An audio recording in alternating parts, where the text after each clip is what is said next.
પટ્ટો કમરે પહેરવા આપ્યો છે, ગળામાં પહેરવા નથી આપ્યો. પણ ઘણાને એવો શોખ છે કે ના ના હું ગળામાં પહેરીશ, મારે હર્ષ અંકલે આપેલો છે.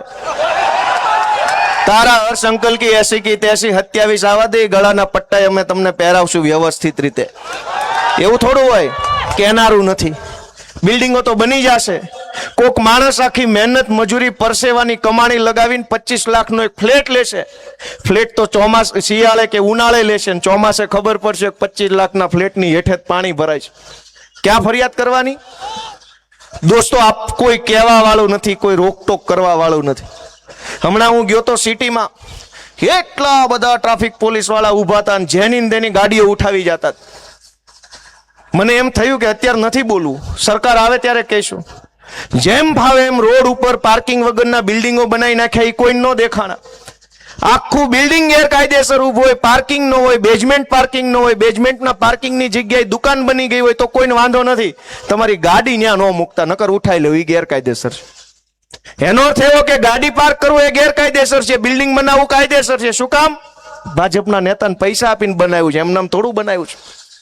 તો મારે એવું કેવું છે કે ભાઈ અહીંયા ભાજપની ઓફિસ કામરેજ ખુલી છે, એના મહિનાને પાસ કાઢી દો, ગાડી ગમે પાર્ક કરવાનો, 3000 આપો, ગમે પાર્ક કરી દો. દોસ્તો, કઈ હાલત હાલે છે કે જનતાને લૂંટી લેવા સિવાય કોઈ વાત નહીં. બિલ્ડરો અહીંયા પેલી ખાડી દબાવીને બાંધકામ કરે, ત્યાં લૂંટી લે, કોર્પોરેશન વાળા આમ લૂંટી લે, પોલીસ આમ લૂંટી લે, આવકના દાખલા વાળા ખૂણામાં લઈ જઈને લૂંટી લે. કરવાનું હું? કરવાનું હું? દોસ્તો, હું વારંવાર વિનંતી કરું છું કે આ અમારો વિષય નથી. ગોપાલભાઈ ઇટાલિયા કે રજનીભાઈ કે રામભાઈ ધડુકનો કોઈ નુકસાન નથી. અમે તો લડનારા લોકો છે, અને અમે લડીએ છીએ જનતા માટે. તો ખોટી એફઆઈઆર થાય છે, સાચી એફઆઈઆર કરાવવા માટે થઈને આખો સમાજ અત્યારે મુખ્યમંત્રીને મળે છે, અને ખોટી એફઆઈઆર ઉભા થઈ જાય અમારા ઉપર. અમારા રાજુભાઈ કરપડા અને પ્રવીણભાઈ રામ અત્યારે જેલમાં છે. શું કામ? તો કે ખેડૂતો માટે અવાજ ઉઠાવ્યો એટલે. બોટાદની અંદર કડદો થયો, અવાજ ઉઠાવ્યો, વિરોધ કર્યો, 307 લગાવીને જેલમાં પૂરી દીધા. વિસાવદરની અંદર ટેકાના ભાવે મગફળી ખરીદીમાં ખેડૂતો પાસેથી પૈસા માંગતા હતા, અમને ખબર પડી. મેં હરેશભાઈને ત્યાં અવાજ ઉઠાવવા, વિરોધ કરવા મોકલ્યા. હરેશભાઈ ઉપર 307 લગાવીને અત્યારે જેલમાં પૂર્યા જુનાગઢની. જે માણસ બોલે એની ઉપર એફઆઈઆર, જેલમાં પૂરી દો. દોસ્તો, અમે આખી જિંદગી જેલમાં રહી તો કાંઈ થાય એમ નથી, અમે ઘડાઈ ગયા છીએ. પણ જનતા પોતાનું વિચારે કે આ સરકાર આવી રહેશે, તમારા માટે લડનારા લોકોને જેલમાં પૂરી દેશે, તો જનતા કોના ભરોસે અવાજ ઉઠાવી શકશે? ક્યાં જઈને બોલવાનું? કોની પાસે અવાજ સાંભળવાનો? અને કેવી રીતે સરકારી તંત્રનો ભયંકર ખોટો દુરુપયોગ થાય છે એનો દાખલો તમને લાઈવ સંભળાવો હમણાં.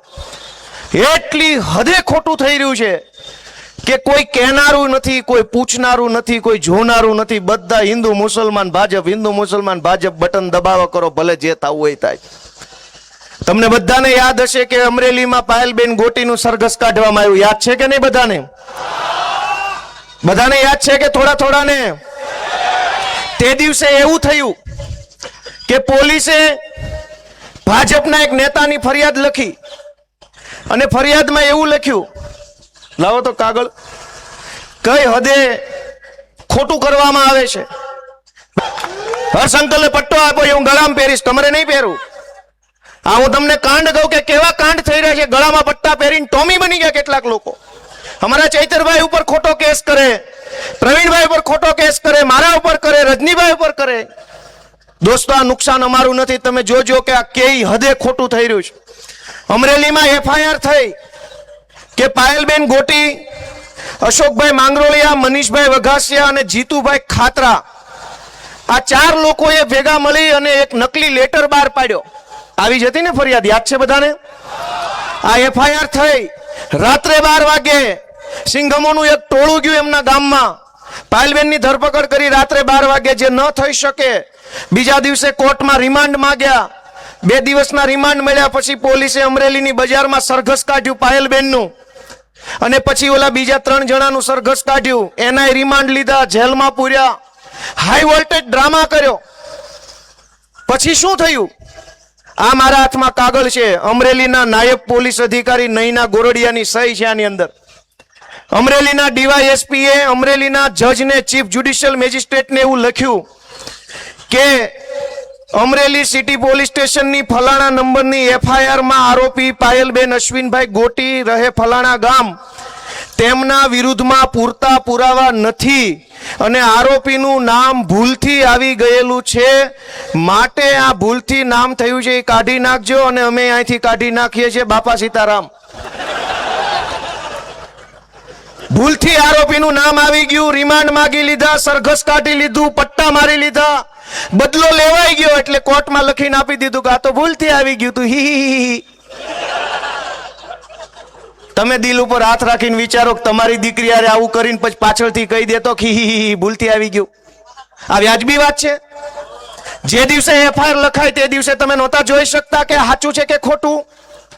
ચેક કરી શકાય એમ હતું, બધી ખબર હતી કે ખોટું છે, પણ ટોમી તો ટોમી છે ભાઈ. હર્ષ અંકલ બોલે ટોમી, ટોમી કે પાયલને પકડી લાવું.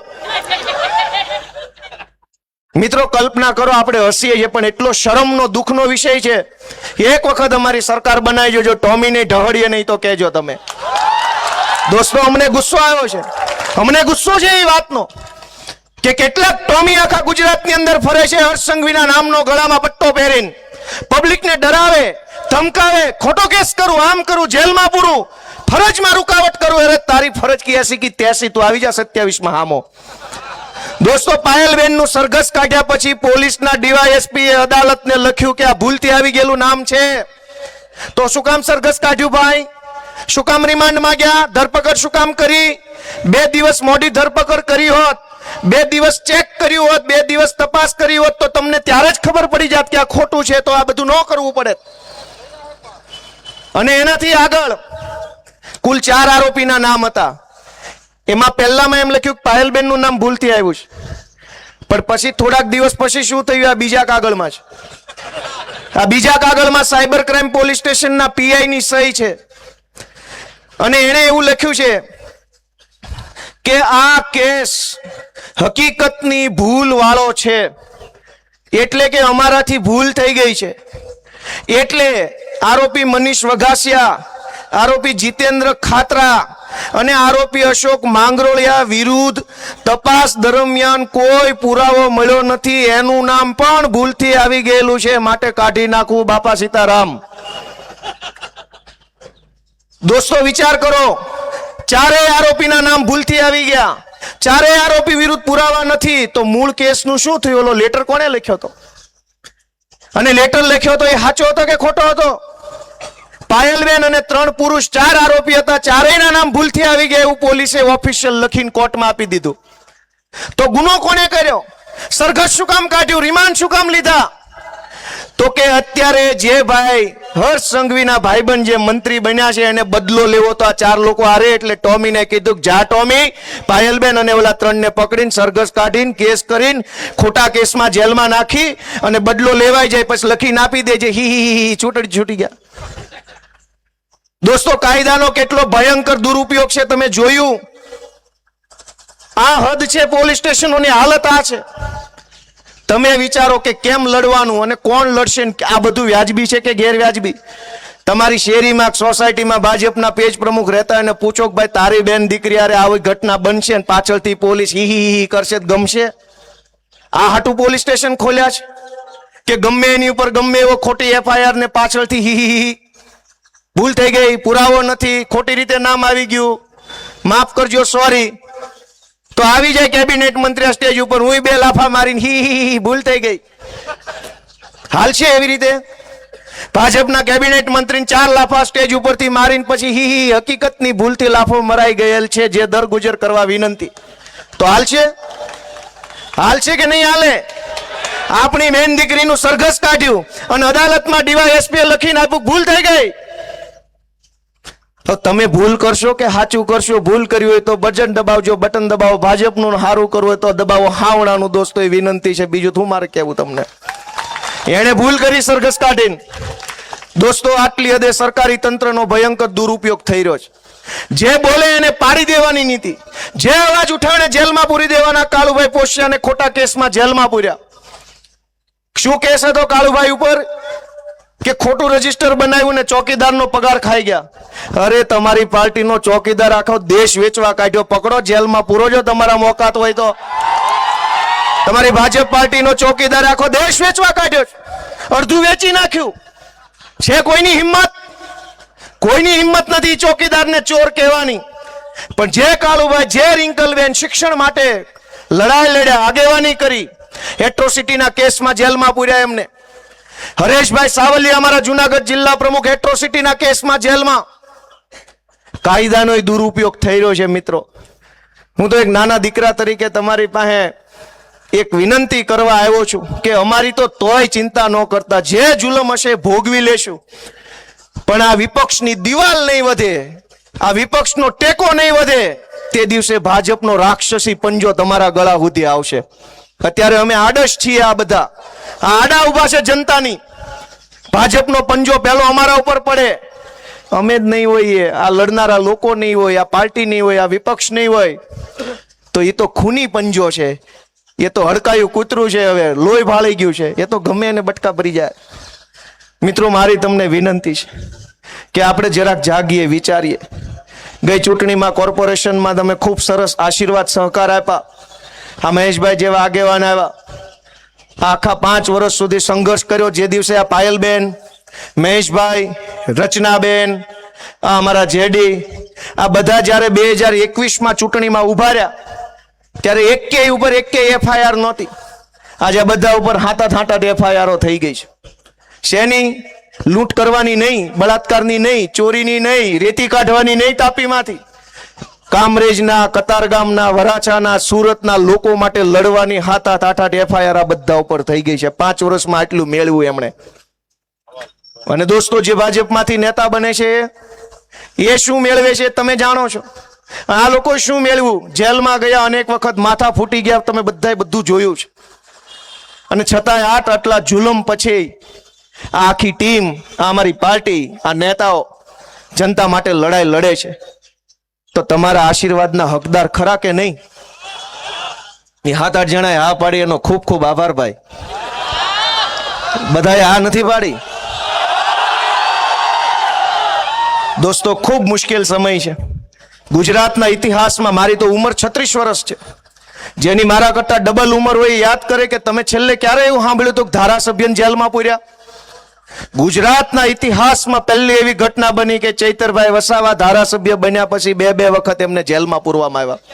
શું કામ?